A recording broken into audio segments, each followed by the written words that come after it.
Minister at a wedding. You found that one. Well, I'm from a brother-in-law. They said, oh, I can do this and you can be a minister, and it's an internet service kind of thing. And I was this, and one of my friends, actually, one of the men that was a friend of mine from college that was the other guitar player in my band in the 90s, he asked me if I would minister at the wedding. And I said, I'd be honored to, thank you. And I went to the Universal Life Church and I saw that it wasn't listed. And I said, well, and they said, can you show us evidence? And I scanned and sent them a copy of the forms with the date. And he said, oh, I'm so sorry. Then I guess you are. We'll retroactively date this. So I just did research for this. We came up with a sermon, and I married a friend of mine to his darling wife, and they are happily married outside of Seattle right now.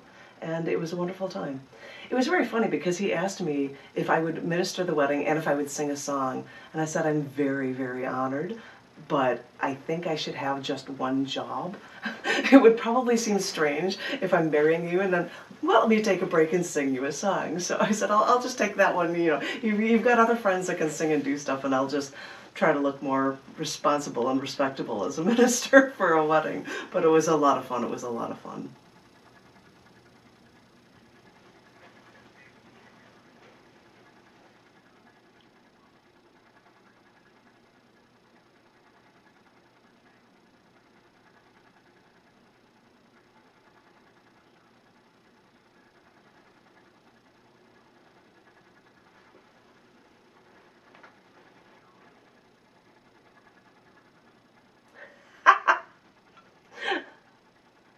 Yep.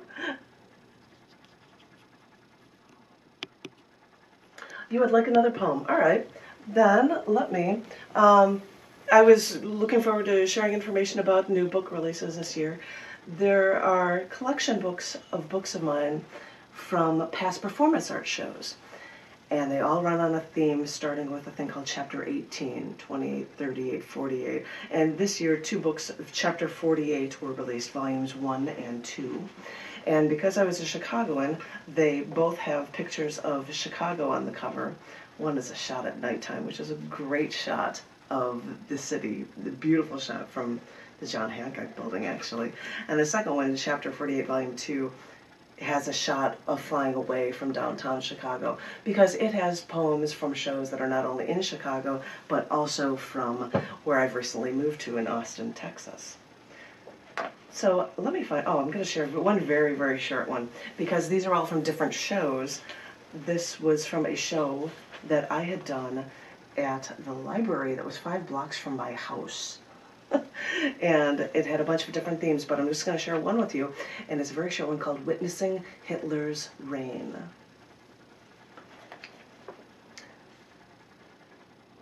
I've watched the hopeless struggle for so many years, knowing their fate was ultimately sealed just by knowing him.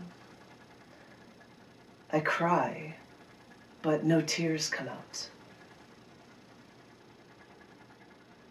And that is all. As I said, just a short one for you from one of my many shows that are in that book, Chapter 48, Volume 1.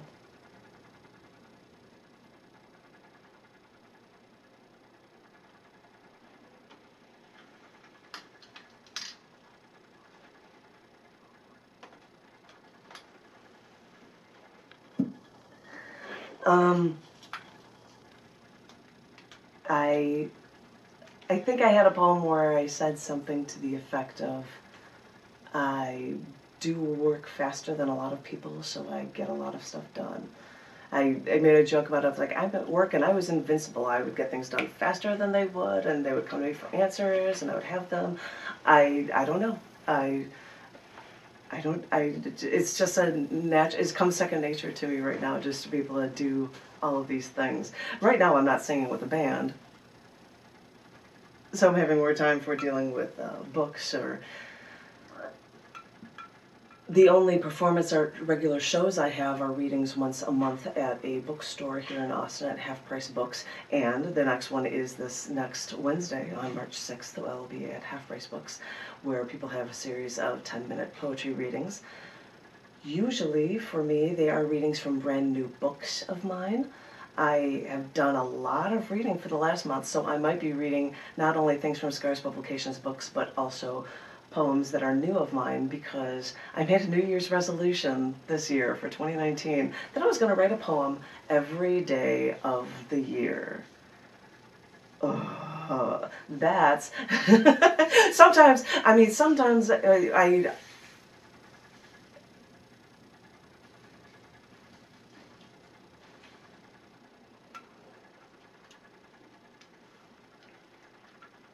oh, that's a cool idea. Yeah, my husband is really impressed that I have kept it up for one every day so far this year. Sometimes, lucky me, I would get submissions for a magazine, and I would get a piece of prose, oftentimes for Down in the Dirt. Flash fiction is what's accepted, up to 1,600 words. So something might leave just a little bit of room on the last page. Not going to be enough to have a piece of artwork on, and I'm not going to cram somebody else's poem, so I might come up with a haiku related to that story and put that in. So sometimes when it comes to that day, I'm like, hey, that's going to be my poem of the day, because I have to do a haiku as an assignment for the magazine. But and the thing is, when I get writings from people for Down in the Dirt, if somebody sends me a haiku, I accept it, and they get an entire page with a lot of white space around it. I give the props to the writers that have sent me stuff that I find is worthy of having enough space in a magazine. So sometimes I do that, and sometimes a holiday will come. Yesterday was Texas Independence Day, and I happened to be at a gun range, so I said this seems like a perfect place to write a poem, even though I'm not a Texas native, about the drive and the desire for independence and sovereignty from other people, especially when they were fighting with Mexico.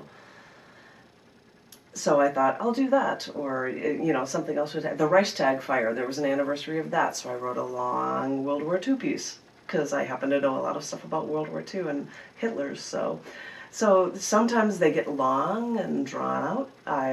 My parents' wedding anniversary was February 18th, so I wrote something about their love when they were young, as I grew up and saw it, and even until both of them passed away.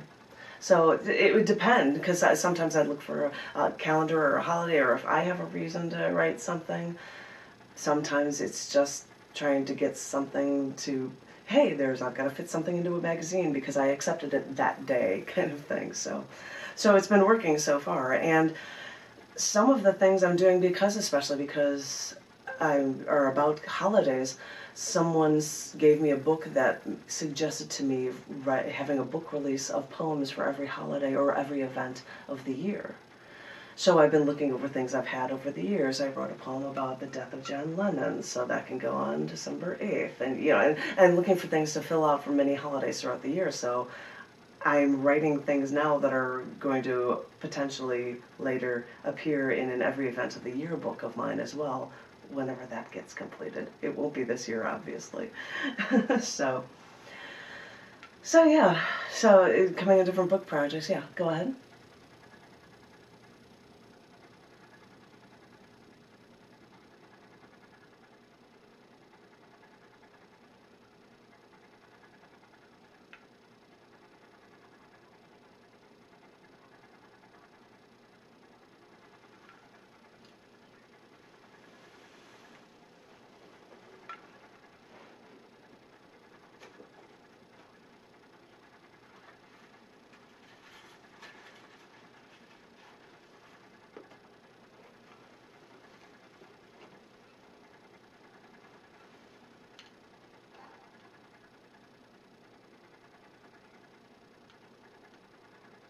Mm-hmm.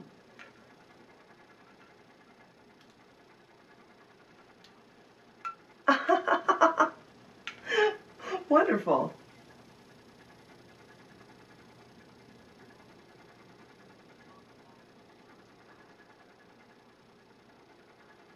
Mm-hmm.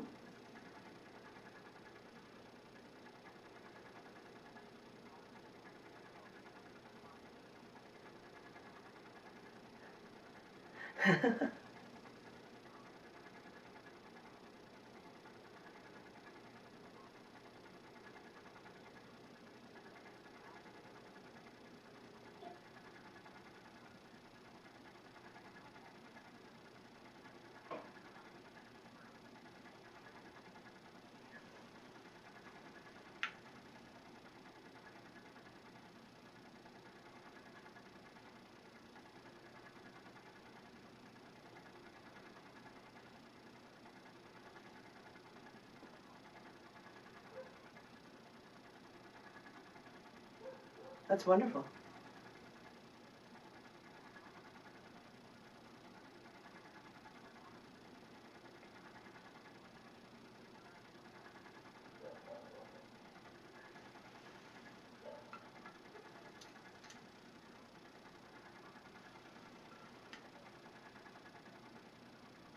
I didn't hear the last thing you said. I'm sorry. Oh, where I can pick some of. I'll pick up some of them. Go to iTunes and just type my name, Janet, Janet. Don't get Janet Jackson because my last name is Kuypers, rhymes with hyper, Kuypers, and you would be able to find a lot of them right there. Actually, if you go to just searching on iTunes online. Amazon also has a bunch as well. You can just search for my name on iTunes or Amazon. Also, if there is on scars.tv, that site, there is a link that says CD book sale. If you click on it, it shows lots of collection books and stuff, but on the side it says, click here for all the stuff of Janet Kuypers. And you will find links for all the iTunes or Amazon links for CDs, and as well as a lot of Amazon links for a lot of books. In the early days, I didn't use. That's all on the CD on the CD book sale link. You just check out stuff from Janet Kuypers. It's a link all through scars.tv. Yeah.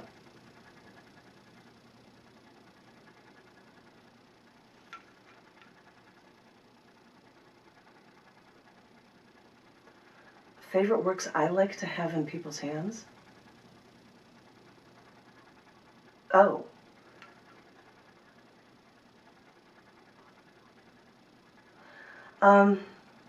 Well, you'd have to buy one of the select few copies from me because I don't know if it is available for internet sale. But back in, I believe, '04, I released 25-year collection book of my poetry up to then. The poem that you heard at the beginning, The Burning, is in that as well. It's called Oeuvre. It is just a collection of my stuff. It can be purchased through me. You can write to me to ask me about it. If you're looking for things that you can just pick up on Amazon right now, I'm looking around to think of what I've got here. I believe the 17 years after that, I released a couple of poetry collection books, and the one with shorter pieces is called Partial Nudity. And you can find that one online, and there's a picture of me with a big bar over me, and it looks like I'm naked. I'm not. But it's a picture because I'm revealing a part of myself to you with the poems. So if you're interested in something like that, I would also say that newer things of me that are coming out right now, no offense, I think you bought a copy of this book in depth. It's a really short book, but it tells you, and it includes pieces and interviews and editorials that really span and cover a lot of the issues that I've gone over my life, which, as I noted in the beginning, includes that acquaintance rape workshop facilitator information with that poem, The Burning. There are pieces about love and pieces about death and pieces about 9/11 and even the total solar eclipse that happened recently, because somebody was asking me all sorts of questions along those kind of lines as well. So that one has a good, well-rounded grasp if you wanted to know a lot about me in a short book. It's not packed with tons and tons of poems, but that tells you a lot about me as well. And if you happen to like color photography, I'm going to have to say that you should be checking out the books that came out at Christmas in July, 2 books of photography from Antarctica. They are pricier, but that's because they're full color photography books. One is called Antarctica Wildlife, and that one has select poems at the end, which I read at the last show, poetry show that was at the Baha'i Faith Center here in Austin. But it has tons of photos of, well, mostly different sorts of penguins, but all sorts of amazing animals, and it's a really beautiful coffee table book to be able to have.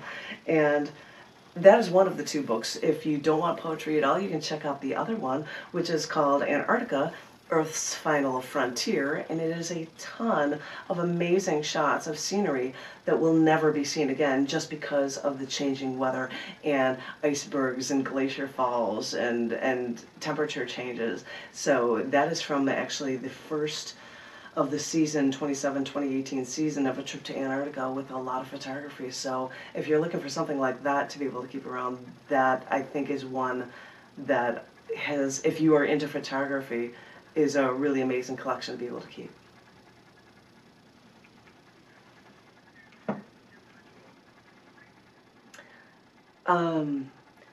How long? 10 days, I believe. I believe it was a 10-day trip.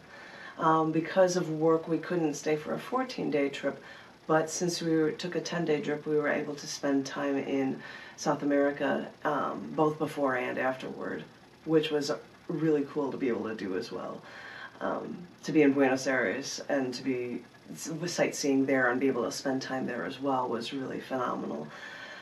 I believed, because I won't sell you details about how I happened to have the money to pull that off, but it was a one-time thing, and I thought, this is something that we should do. They keep talking about how sea levels are rising and these Arctic areas might not be around. Looking at it and learning about it, we find that more of the issue is actually in the Arctic region versus the Antarctic region, but there are still so many changes that I thought this is a one time that I'd be able to check this out and see it. So we went on a trip to hike through lots and lots of snow, to photograph lots and lots of animals and tons of beautiful scenery. It was absolutely amazing.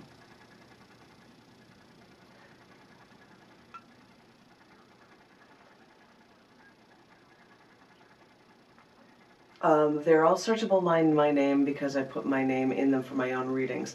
As a Chicagoan, I was running an open mic that was there at the cafe and then at the Gallery Cabaret, and I decided to make that open mic be something where I would record. At first, in the beginning, when I couldn't have that much stuff, I would record features, because we had a feature every time, or the intro and whatever poems I might share at that. But because I've done more and more stuff with YouTube, I was able to then have the entire open mic, and I would post that up as podcasts as well as YouTube videos, and that went swimmingly well. It was absolutely amazing. I was stunned because I asked my engineering husband if he could check out, can he actually research to see how many downloads of these poetry pieces for the podcast actually went through. Could you find that out? And so he looked at it and he figured it out, and he said, well, once we get rid of spammers and the like, it looks like one is downloaded every 45 minutes, 24/7. I mean, that's the rate. And I was like, really? People are actually downloading it that often? It completely blew my mind. So I was thrilled with that, and it was a shame that I had to, leave Chicago and leave that open mic and leave the chance to be able to do that. So we had to close that up in 2015. But in the move here, I have been guest hosting open mics occasionally, but otherwise I just would be going to open mics and reading. And because I don't run the open mic, and because of violations with people, blah, blah, blah, I was able to say this as a host. If you have a problem with this, let me know. But I don't do that since this is not my open mic. So since I have all of the equipment, since I've done it in the past, I just record myself when I go to open mics. And I put up videos almost every day. So at least keep that going. So Got to keep myself out there so people know I actually still exist.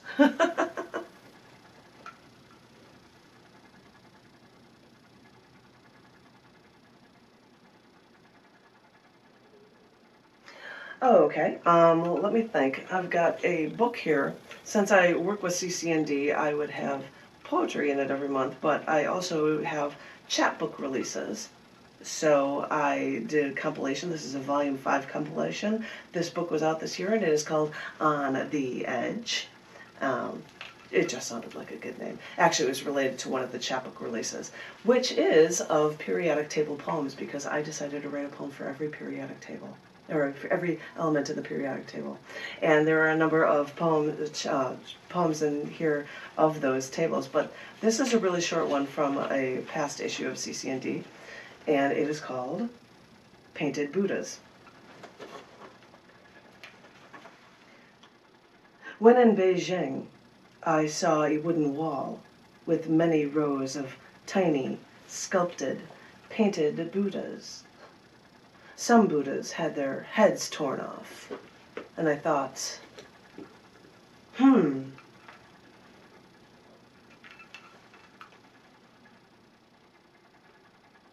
And that is all there is to that.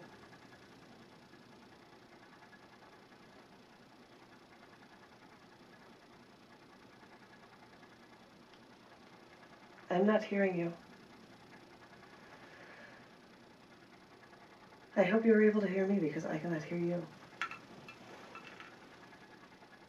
Oh, perfect. Now I got you back.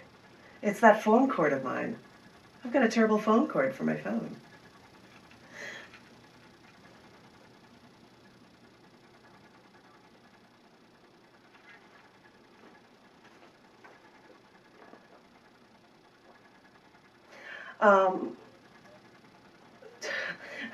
Pfizer.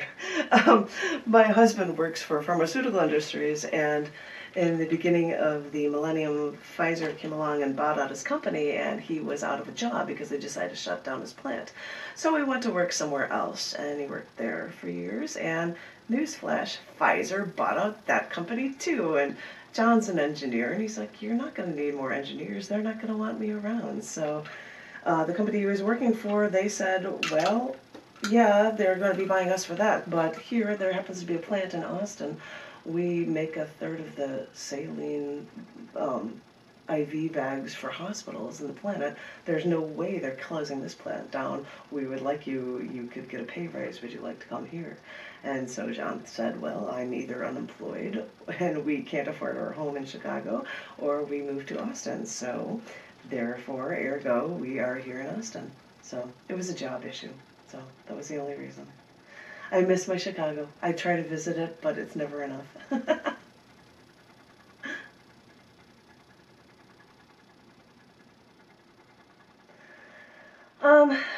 A little, very little.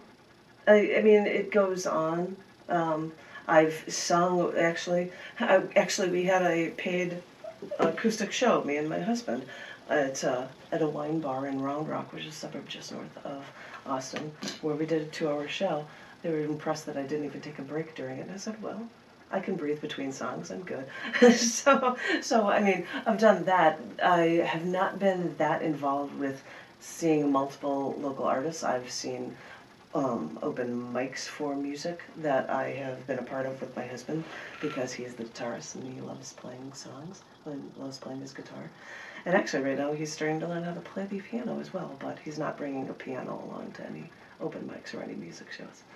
So I've probably done poetry a lot more than doing music here, so oddly enough. No, I did. No, I actually, I think most Austin people try to avoid it because it's a crazy mess here.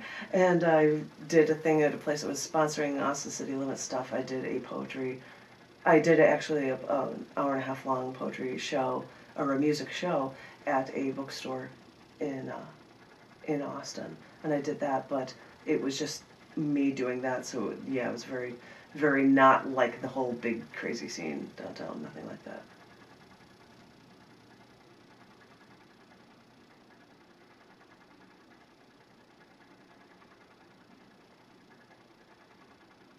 I know absolutely nothing about that.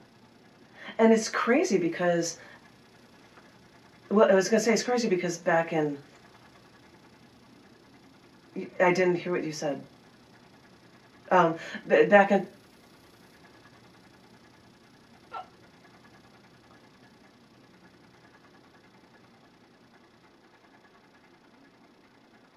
oh, yeah, I know absolutely nothing about it. I haven't seen anything about it at all.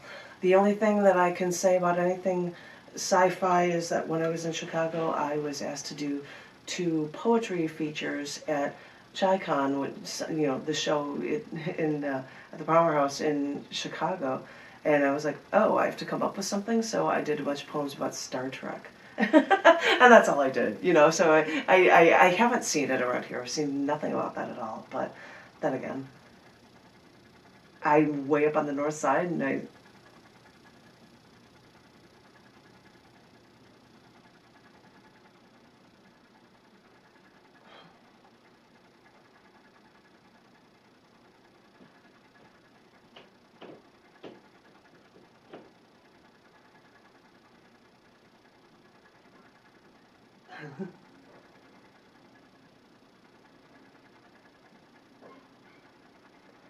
if I had to pick my own crowning achievements, um, well, here's one. This is something that I'm pleased with and I'm proud of. It was back in Chicago. There is a thing called Beast Women, and they look for people to do like 5-minute shows about things. And they could have people doing belly dancing or flame throwing, but it's a woman thing. And I asked if I could have a man along with me playing the guitar, and I did an original song of mine, actually one that I wrote with that band from the 90s, which is called Mom's Favorite Vase, by the way, which is a really funny name, because I didn't even watch the Brady Bunch, but my guitarist came up with that name, and I thought that's really funny if people know the story about how kids weren't supposed to play ball in the house, and they did, and they broke Mom's Favorite Vase. But anyway, I did a song from that, What We Need in Life, and I inserted in the middle of it a poem of mine, which is a poem that I really like a lot, that is called Fantastic Car Crash. That was actually written days before I happened to almost die in a car accident. But I put these together into the show, and it went off so incredibly well. To be in a theater in Chicago that was packed, and granted, it was a multi-person performance, but to be in a packed theater and everybody really liking the performance was a really, really good feeling that people liked that. There are occasional poems I will not share. The poem Death Takes Many Forms. It is about a loved one dying from diabetes, having a problem, and passing away. And I've shared that with people, and they were gripped and touched and moved by that, and thought about them being type 2 diabetics and getting out of that system so that they don't have to deal with those problems anymore. And so things like that are that please me, I guess I can say. I try to be able to touch people with what I do.